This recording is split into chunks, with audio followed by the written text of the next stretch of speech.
My daughter-in-law kissed the kids goodbye, climbed into the car, and headed for Disney World.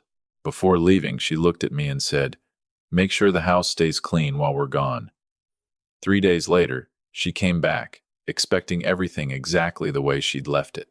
Instead, she walked inside and found a complete stranger sitting at my kitchen table, calmly sipping coffee. 10 years ago, if someone had told me my own family would end up like this, I would have laughed and said they'd been watching too many TV dramas. Back then, I believed every problem had a solution. My name is David Collins. I'm 61 years old, retired after spending 36 years as a mechanic for UPS in Fort Wayne, Indiana. My hands are still covered with scars from busted engines, slipping wrenches, and hot steel. Every time I catch the smell of motor oil, I'm back in my 20s, working overtime beside Linda so we could afford our first home. That little brick ranch, tucked away on a quiet street lined with maple trees, wasn't anything special. 3 bedrooms, a fireplace, and a detached garage my father and I built together before he passed away. To me, it was worth more than any mansion. Linda used to tease me that I loved that garage almost as much as I loved her, and honestly, she wasn't far off. Every Saturday morning, the garage door was open before sunrise. Neighbors stopped by to talk, kids rode their bikes past the driveway, and the smell of barbecue drifted through the neighborhood before lunchtime. The house always felt full of life. Then Linda lost her battle with pancreatic cancer 6 years ago, and the silence settled in. 2 years later, my son Eric called. "Dad, we're in trouble." His voice sounded defeated. He and his wife Melissa had sold their condo, convinced they'd timed the housing market perfectly. Then the purchase of their new home fell apart. Interest rates shot up, and suddenly they had nowhere they could afford to live. They had 2 little kids and no backup plan. "We only need a few months," Eric said. I didn't think twice.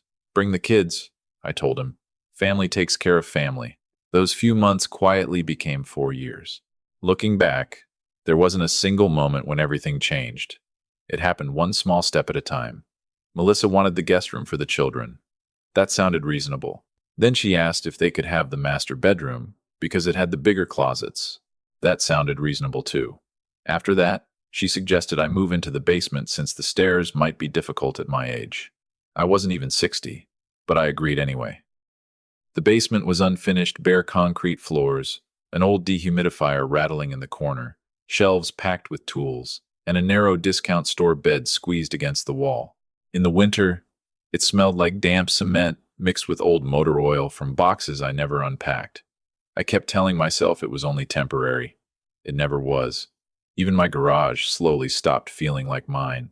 One morning, I came home from breakfast at the local diner and found my old blue Ford F-150 sitting outside in the driveway while Melissa's brand new SUV rested comfortably inside the garage.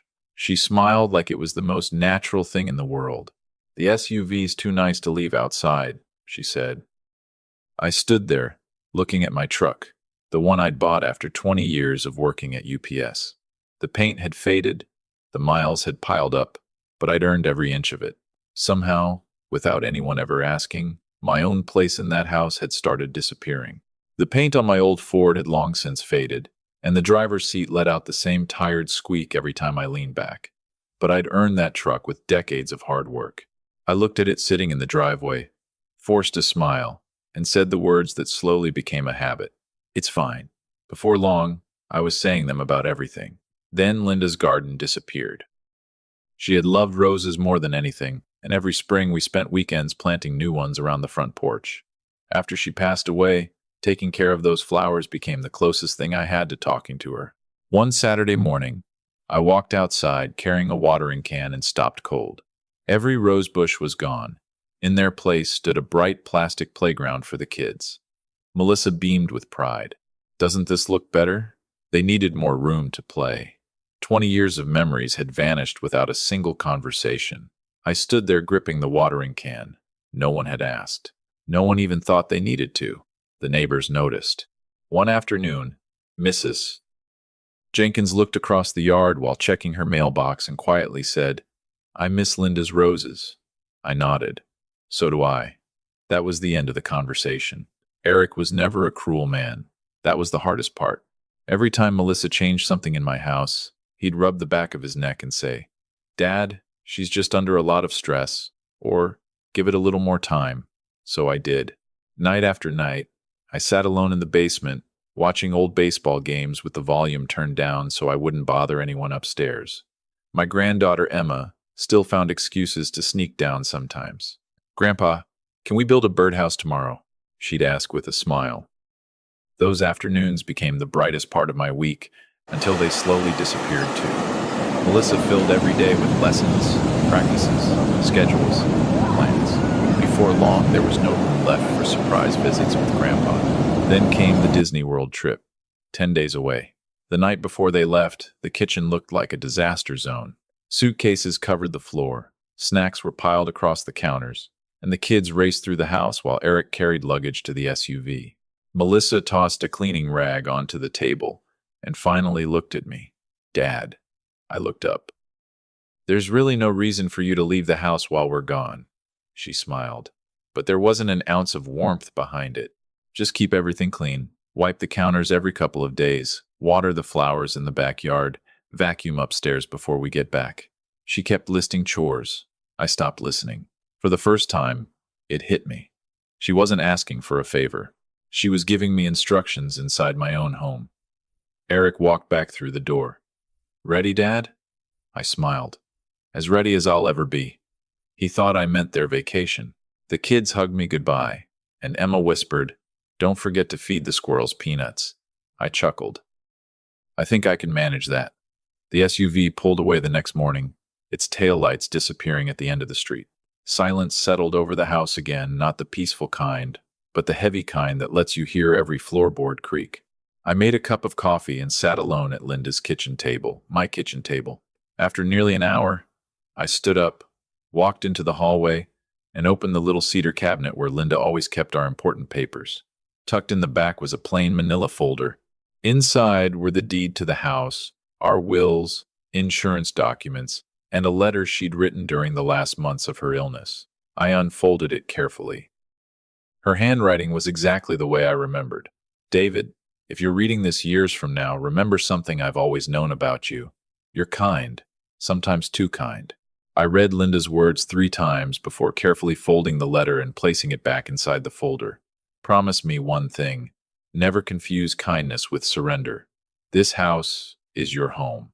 Don't ever let yourself become a guest inside it." I carried the folder downstairs, packed a single suitcase, and the next morning picked up my keys. Before leaving, I stood in the hallway for a moment, took one last look around the empty house, then quietly closed the front door behind me. I didn't know how the next 10 days would end, but one thing had finally changed. I wasn't walking away from my home. I was getting ready to take it back. I thought stepping outside would feel liberating. Instead, it made my stomach turn.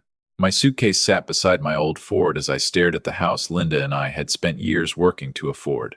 The morning sun reflected off the front windows, just as it always had. Across the street, Mrs. Jenkins watered her flowers, while a lawnmower hummed somewhere down the block. Everything looked exactly the same, yet nothing felt the same anymore. She looked over and waved. "Heading somewhere, David?" I forced a smile. "Just taking a little break," she smiled back. "You've earned one." Those 4 words stayed with me the entire drive. I checked into a Hampton Inn about 15 minutes away, just off Interstate 69. It wasn't luxurious, but it was clean, quiet, and exactly what I needed. I unpacked only 3 things: 2 shirts, my shaving kit, and Linda's photograph. That little hotel room felt more peaceful than my own house had in years. There was no television blaring upstairs, no footsteps overhead, no one calling my name to fix something. For the first time in a long while, the silence felt comforting instead of lonely.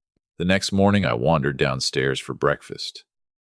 Fresh coffee filled the lobby, a waffle maker hissed in the corner, and an older couple laughed while arguing about whether they should drive to Michigan after checking out. I poured myself a cup of coffee, made a waffle with far more butter than my doctor would approve of, and sat by the window. Nobody interrupted me. Nobody handed me a chore list. Nobody reminded me to vacuum the upstairs. Halfway through breakfast, I noticed the tight knot that had been living in my chest for years had disappeared. What frightened me most was how quickly my body relaxed the moment I left my own home. That afternoon, my phone buzzed. "Melissa." I almost let it ring. Instead, I answered. Dad, just checking, she said without wasting a second. Did you remember to water the flowers behind the patio? I took care of everything. Good. And don't forget the upstairs bathroom. Emma spilled juice before we left. I'll handle it. Thanks. She hung up. She never once asked where I was. She simply assumed I was exactly where she had left me. I stared at the phone long after the call ended. The following morning, I met my oldest friend, Frank Reynolds, at the Liberty Family Restaurant, just like we had every Wednesday for years. Frank had spent 3 decades with the Allen County Sheriff's Department before retiring. One look at me was all it took. You finally did it. I nodded. I left. Took you long enough. I wrapped both hands around my coffee mug. I still don't know if I'm doing the right thing. Frank stirred his coffee without looking up. You know what your problem has always been? I sighed. Something tells me you're about to explain it. He finally looked me in the eye. You've spent your whole life confusing keeping the peace with keeping your dignity. That one hit harder than I wanted to admit. He wasn't criticizing me. He was telling me a truth I should have faced years ago. Frank wasn't judging me. He was saying something I'd needed to hear for years. I stared out the diner window. What about the kids? His expression softened. David, I know you. You do? You'd sleep in a tool shed before you'd ever hurt those grandkids. I nodded. Then stop pretending this is about them. I looked back at my coffee. It isn't? Frank leaned forward. No. It's about 2 grown adults who forgot whose house they've been living in. We sat in silence for a moment before he reached into his wallet and slid a business card across the table. Call Susan Harper. Her office was in a modest red brick building downtown. Nothing expensive, nothing flashy. Just shelves packed with law books, family photos, and a coffee mug that read, Trust, but verify. She shook my hand. So you're David Collins. Frank says I might be able to help.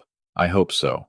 I spread every document Linda and I had saved across her conference table, the deed, our wills, tax records, insurance papers, everything. She spent nearly 40 minutes reading through each page, making notes as she went. Finally, she looked up. Mr. Collins. I held my breath. You are the sole legal owner of that house. That's what I thought. She tapped the deed. No mortgage, no liens, no ownership transfers. Legally, it's yours. I felt a weight lift off my shoulders. But they've lived there for 4 years. Because you allowed them to. Her voice stayed calm and matter-of-fact. Did they ever pay rent? No. Did you sign a lease? No. Any written agreement? None. She nodded. That actually makes this much simpler. I wasn't looking for a fight. I just wanted to understand. So, what happens now? You revoke your permission. That's it? A faint smile crossed her face. That's the beginning. Now we make sure everything is done the right way.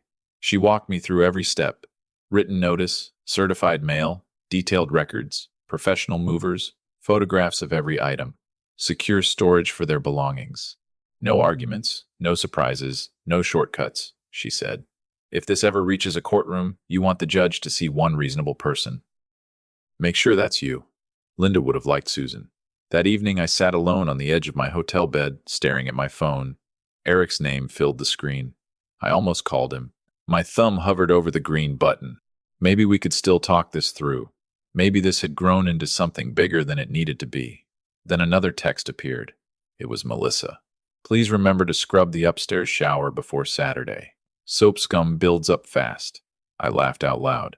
Not because it was funny, but because every doubt disappeared in that instant. She still believed I was exactly where she'd left me, taking care of the house while following her instructions. She had never imagined I'd stop. I locked my phone, set it face down, and never made the call. 2 days later, Susan introduced me to someone I never expected to meet. His name was Tom Harris, a 68-year-old retired Marine. Years after leaving the military, he'd lost part of his left leg while working as a civilian contractor in Afghanistan. He walked with a carbon fiber prosthetic, his back straighter than men half his age. Beside him sat an aging black Labrador named Duke, his muzzle almost completely gray. Susan quietly explained that Tom's apartment building had been condemned after a gas leak, and he was waiting for veterans housing. Tom looked uncomfortable. I'll figure something out. I looked down at Duke.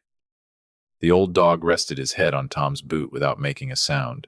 They reminded me of Linda and our old golden retriever, loyal, patient, and determined not to become anyone else's burden. We shook hands.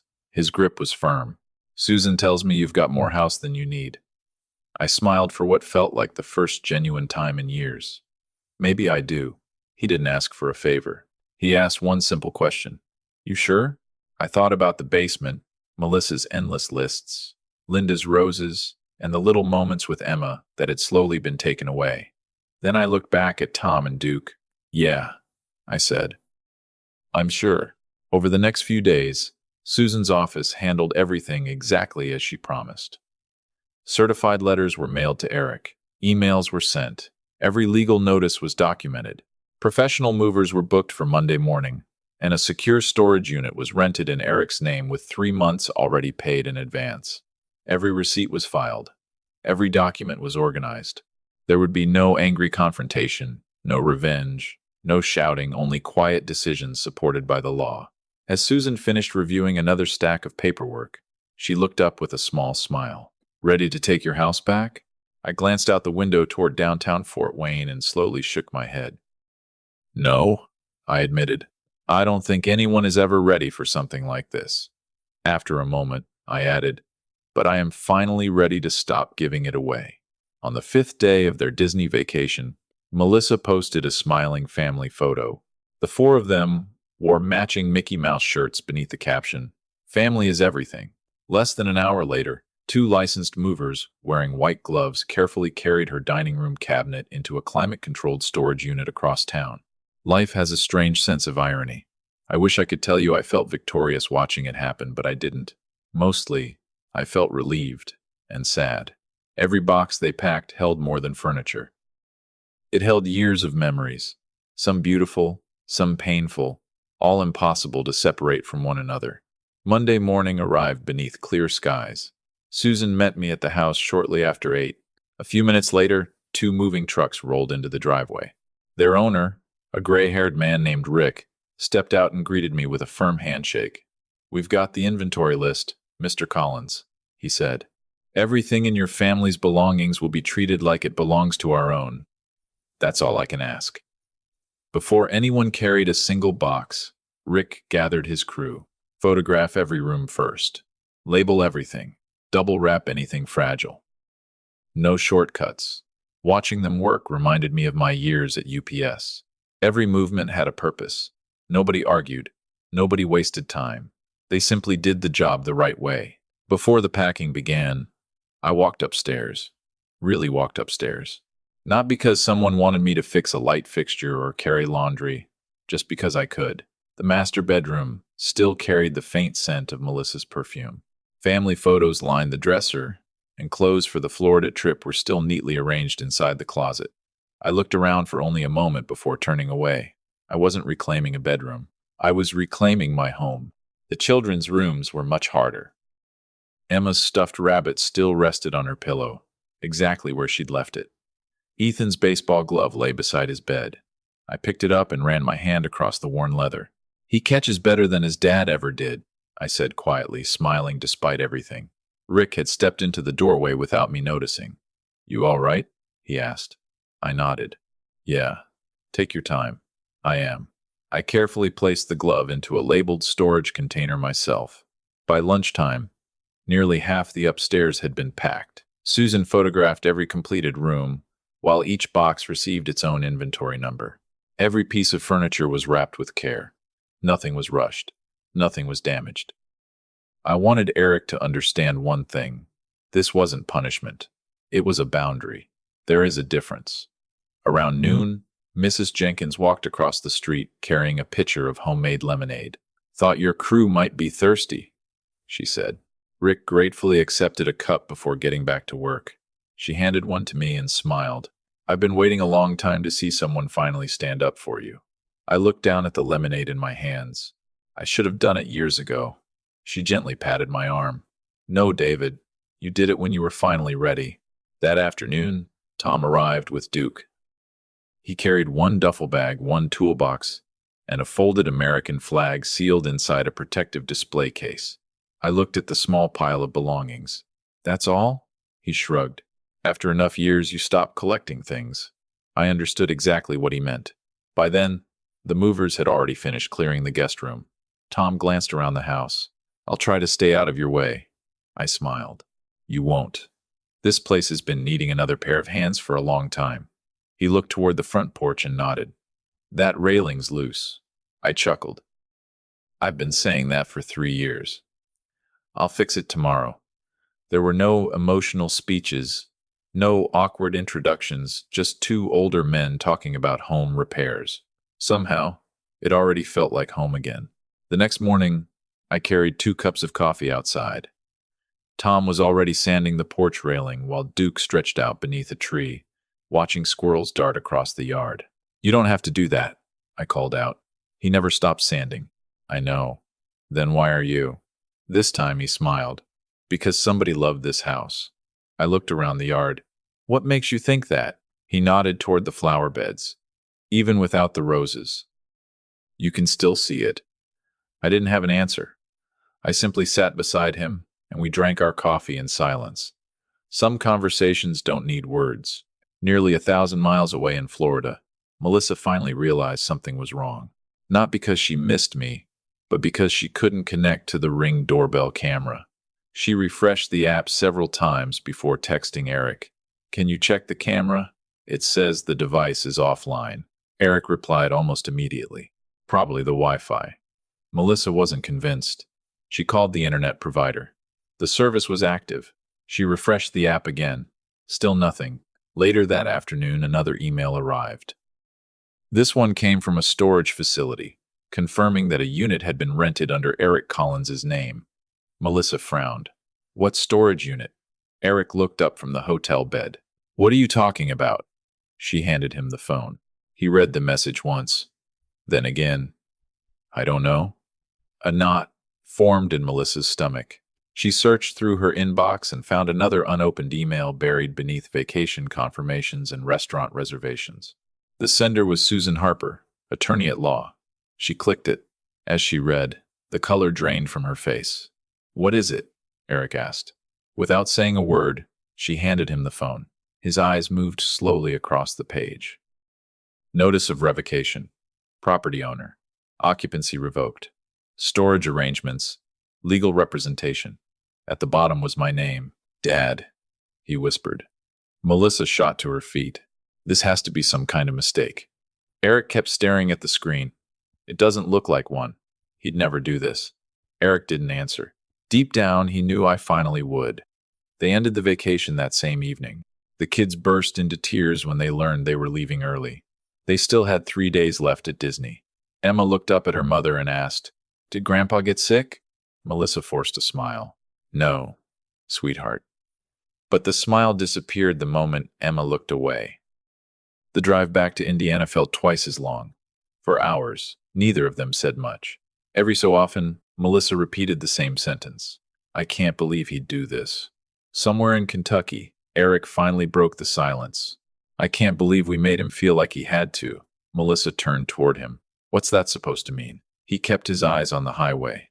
It means. He finally stopped. For the first time in years, he didn't defend Melissa. He didn't defend me either. He simply let the silence speak for itself. Back in Fort Wayne, the house felt different. Not empty. Alive.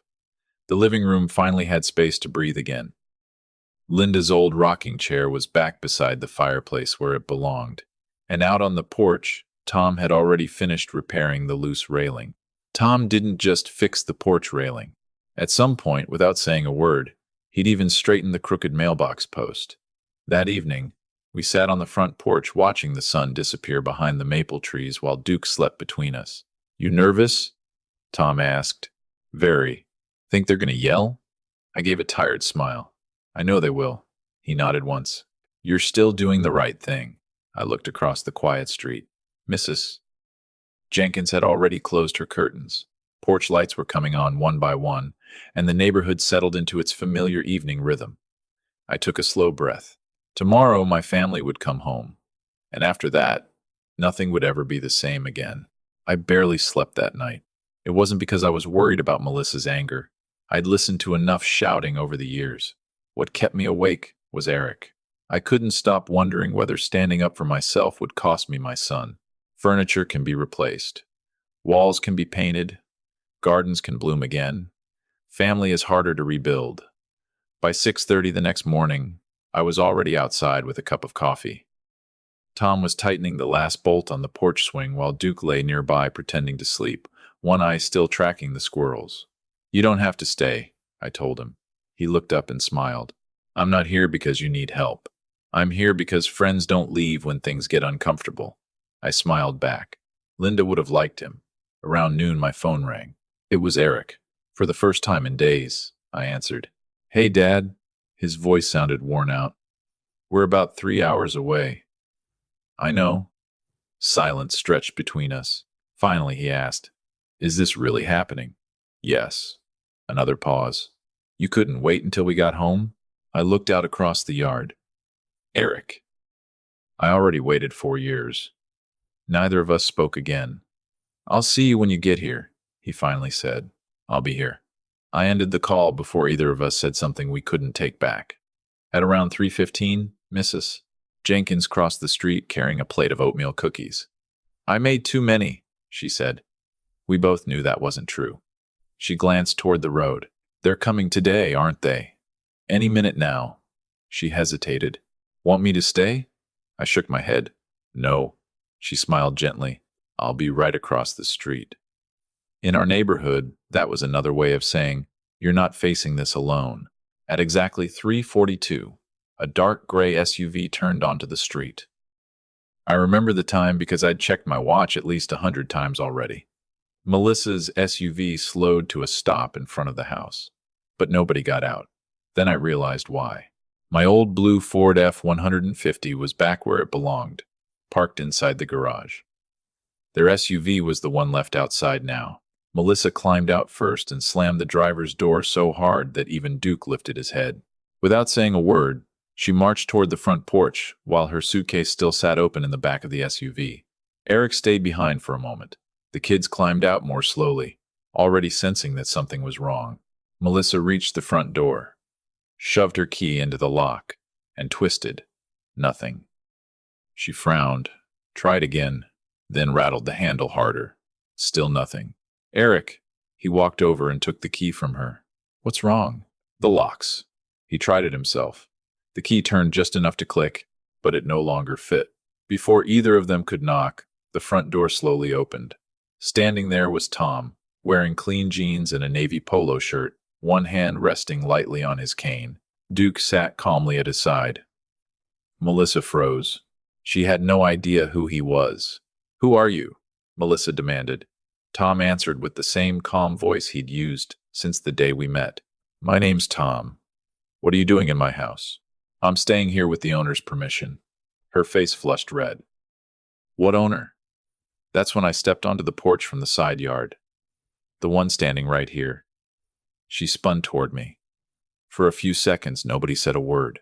I was wearing a clean button-down shirt Linda had bought me years earlier, pressed jeans, and my old work boots. Nothing expensive, nothing impressive. But for the first time in years, I wasn't dressed like a man hiding in his own house. Standing on my own front porch somehow made me feel taller. Melissa pointed at me in disbelief. "You brought a stranger into our home." I met her eyes. "No, I invited a guest into mine." The children noticed me then. Emma's face lit up. "Grandpa!" She started running toward me, but Melissa grabbed her wrist. "Stay here." Emma looked confused. "It's okay, sweetheart," I said gently. "We'll talk in a minute." Melissa's voice climbed another level. "You've completely lost your mind." I shook my head. "I don't think I have. You threw us out. I had your belongings packed with care. You had no right. I had every legal right." She let out a bitter laugh. "You actually expect us to believe that?" Right then, another car pulled into the driveway. Susan Harper stepped out carrying her leather briefcase, and seconds later, a Fort Wayne police cruiser stopped behind her. Melissa folded her arms with a satisfied smile. "Perfect. The police are here." Officer Daniels climbed out, adjusted his duty belt, and greeted Susan with a nod before accepting the folder she handed him. After reviewing a few pages, he turned toward Eric. Sir, county property records confirm that Mr. David Collins is the sole legal owner of this residence. Melissa immediately cut in. We've lived here for 4 years. I understand, ma'am. Then make him let us back inside. The officer remained calm. I'm afraid I can't do that. This is a civil matter, and Mr. Collins is the legal owner of the property. Susan stepped forward. Mr. and Mrs. Collins, all of your belongings have been professionally inventoried, packed, and placed in a climate-controlled storage unit that's already been paid for through the next 3 months. She handed Eric a large envelope, inventory lists, unit access codes, and the storage keys. Eric accepted it without a word. Melissa refused to even touch it. This is unbelievable. I looked at her quietly. No. What's unbelievable is that I allowed it to continue for 4 years. By then, a few neighbors had gathered along the sidewalk. Mrs. Jenkins stood across the street. Mr. Alvarez had stepped out of his yard. A young couple walking their dog paused to watch. Nobody clapped. Nobody laughed. They simply stood there because every one of them had watched me slowly disappear inside my own home. Melissa pointed toward them. They're all watching us. I glanced around the street. I know. You embarrassed us. I took a slow breath before answering. No, Melissa, you embarrassed yourselves. She opened her mouth, searching for something to say, but nothing came out. Then Eric finally spoke. His voice was barely above a whisper. Dad. I looked at him. I'm sorry. Melissa turned toward him in shock. Eric? He didn't even look at her. I should have stopped this years ago. She grabbed his arm. What are you doing? He gently pulled away. No. His voice broke. What have we been doing? His eyes drifted across the front yard until they stopped at the empty flower bed where Linda's roses had once bloomed. Then he noticed the small basement window. For the first time, I think he truly saw where I'd been living all those years. His shoulders slowly sank. I kept telling myself things would get better. I nodded. I know. But they didn't. No. He lowered his head. They only got worse. Yes. He covered his face for a moment before looking back at me. Dad, I'm sorry. I believed him. His apology couldn't undo the past, but it was real. Before anyone could say another word, Emma slipped free from Melissa's hand and quietly walked over to me. She reached into her little backpack. Emma walked over and pulled a folded piece of paper from her backpack. I made this at the hotel. I opened it carefully. It was a drawing of our house, but one detail immediately caught my eye. The flower bed was filled with bright red roses, just like the ones Linda had cared for every spring. Across the top, written in careful third-grade handwriting, were 3 simple words. Grandpa's house. My throat tightened. You remembered. Emma smiled innocently. Mom forgot.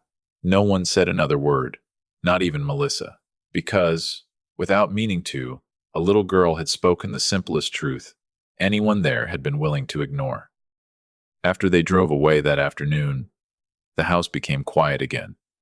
But this silence was different. After Linda died, the silence had felt empty. This one felt peaceful.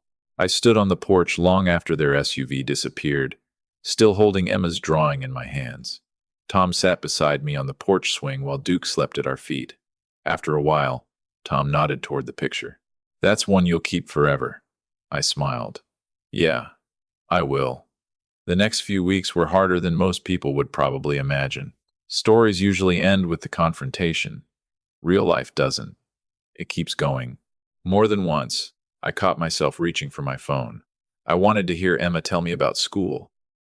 I wanted to ask Ethan whether he'd finally fixed the wobble on his bicycle. More than once, I almost drove over to see them. But I didn't. Not because I was angry, because all of us needed time, including me. 2 weeks later, Eric called. It was Sunday evening, and I was outside grilling hamburgers when my phone rang. Dad! His voice sounded different. Not defeated, just tired. How are the kids? I asked immediately. I think he'd expected me to ask something else. They're doing okay. And Melissa? There was a long pause. We're staying with her sister for now. I didn't press him. After another moment, he quietly admitted, I started seeing a counselor. That surprised me. Good. I should have done it years ago. Maybe he should have. But I also knew how easy it is to ignore problems when pretending they're temporary feels easier than facing them. I'd spent years doing exactly that. About a month later, Eric came to the house by himself. He stood awkwardly on the porch holding a paper grocery bag. When I opened the door, he handed it to me. Inside was a bag of birdseed. I laughed. "What's this for?" He smiled, almost embarrassed. "Emma said Grandpa's squirrels are probably hungry." For a second, neither of us knew what to say. Then I stepped aside. "You'd better come in." We sat at the kitchen table for nearly 3 hours. The same table where Linda and I had raised him. The same table where I'd read her final letter. And the same table where I'd finally decided enough was enough. We talked about everything. His marriage, my mistakes, his mistakes, all the conversations we'd avoided for years. Nothing was magically fixed when he left that afternoon, but something important had changed. We were finally being honest with each other. 3 months later, another surprise arrived. A handwritten letter appeared in my mailbox. I didn't recognize the return address, but I recognized the handwriting immediately. Melissa's. I left the envelope on the kitchen counter for almost an hour before opening it. The letter was only 2 pages long. There were no excuses, no attempts to shift the blame, no rewritten version of the past. Near the end, one sentence stopped me cold. "I mistook your silence for weakness." I read that sentence over and over. I mistook your silence for weakness. The more I thought about it, the more I realized part of the blame was mine too. For years, I'd convinced myself that staying quiet was keeping the family together. In reality, I was teaching everyone how little I expected for myself. Silence has a way of becoming permission, and permission eventually becomes routine. A week later, Melissa knocked on my front door. She came alone. No makeup, no anger, no rehearsed speech, just a woman who looked genuinely nervous. I opened the door, and she lowered her eyes for a moment before meeting mine again. "I don't expect you to forgive me." I waited. "I just needed to tell you. I was wrong." The old version of me would have rushed to make her feel better. This time, I didn't. I simply nodded. "Thank you for saying that." Relief washed across her face. After a moment, I stepped aside. "Would you like some coffee?" A small smile finally appeared. "I'd like that." We sat at the kitchen table for nearly an hour. There were no dramatic apologies, no tears, no miracle ending, just two adults having the first honest conversation we'd ever shared. When she left, she gave me a brief hug. I hugged her back, then watched her drive home, not to my house, but to hers, exactly as it should be. Tom stayed with me through the fall, long enough to become more like family than a guest. Every morning followed the same routine. Coffee on the front porch while Duke chased squirrels he was never going to catch. Then, one cool afternoon in October, Tom finally received the phone call he'd been waiting for. His veterans housing application had been approved. He had a permanent apartment about 20 minutes away. We packed his things the following weekend. It took barely 15 minutes. As always, he owned very little. Before climbing into his truck, he handed me a wooden display case. Inside rested the folded American flag he'd carried with him since the day we met. I looked up. "Tom, I can't accept this." "Sure you can." "No." He smiled the way only old Marines can. "David." I stopped arguing. He pointed toward the house. "You gave me a home when I needed one." Then he tapped a finger against my chest. "More importantly, you finally gave yourself one too." He had a gift for saying exactly what mattered. The following spring, I planted Linda's roses again. Not because I was trying to bring the past back, you can't, but because some things deserve another season. Emma helped me plant the first rose bush. Ethan struggled proudly with mulch bags almost as big as he was. Eric installed new edging around the flower beds, and even Melissa showed up wearing gardening gloves. Nobody gave orders. Nobody acted like they owned the place. Everyone simply worked together. Amazing how different a family feels when respect finally has a seat at the table. These days, Sunday dinners happen at my house again. Not every week, but often enough. The kids are older now. Linda's roses bloom every spring. The squirrels still steal far more birdseed than they should. And my old Ford F-150 sits exactly where it belongs inside the garage. Sometimes I think back to the morning Melissa left for Disney World and reminded me to keep the house clean. At the time, I thought she meant dusting shelves and vacuuming floors. In the end, I cleaned away something far more important. I got rid of the belief that kindness means surrender. It never did. Kindness without self-respect eventually turns into resentment. But kindness with healthy boundaries, that's where real peace begins. If you've ever had to draw a difficult line to protect your own peace, you're not alone. And if someone in your life quietly carries more than anyone realizes, don't wait too long to let them know they're appreciated.